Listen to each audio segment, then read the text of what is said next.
Deputy Leader.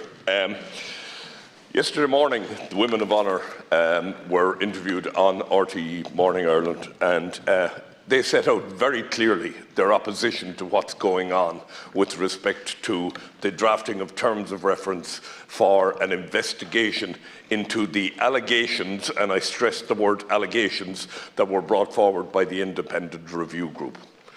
It appears to me now that we have a woke culture of civil service and politicians coming together to ensure that they get an inquiry that delivers the outcome they want, not the outcome that's required. The cowardly act yesterday by the former two-times Minister for Defence, Simon Coveney, was unforgivable.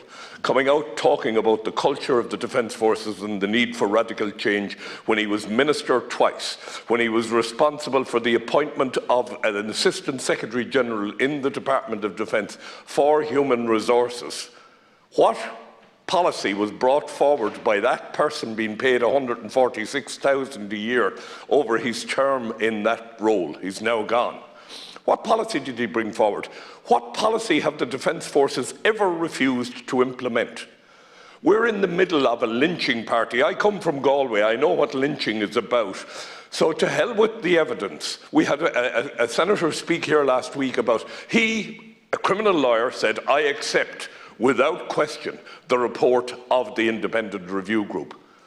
Nobody should accept without question something that has not been tested in a sworn inquiry, and that's what the Women of Honour want, that's what I want, and that's what every decent citizen in this country wants.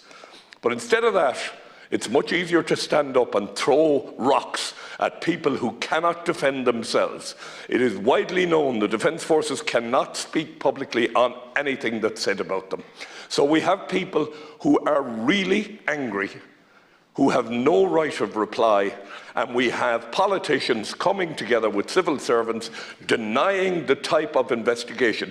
The Department of Defence set on protected disclosures. They set on the cultural issues that were highlighted by Tom Clonan's report. They stepped down the independent monitoring group. Did Minister Coveney, when he was Minister for Defence, ask why is the independent monitoring group, which was doing good work, why has it been set down?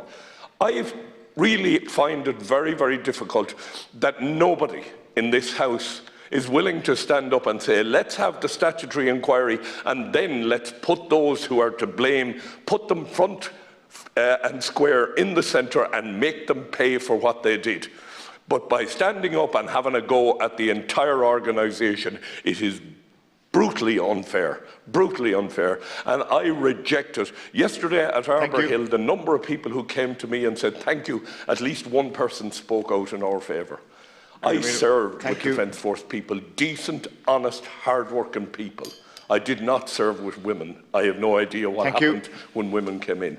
But I'll tell you one thing, I will not sit quietly and allow ministers come out and make statements without any proof to back it up. Thank you.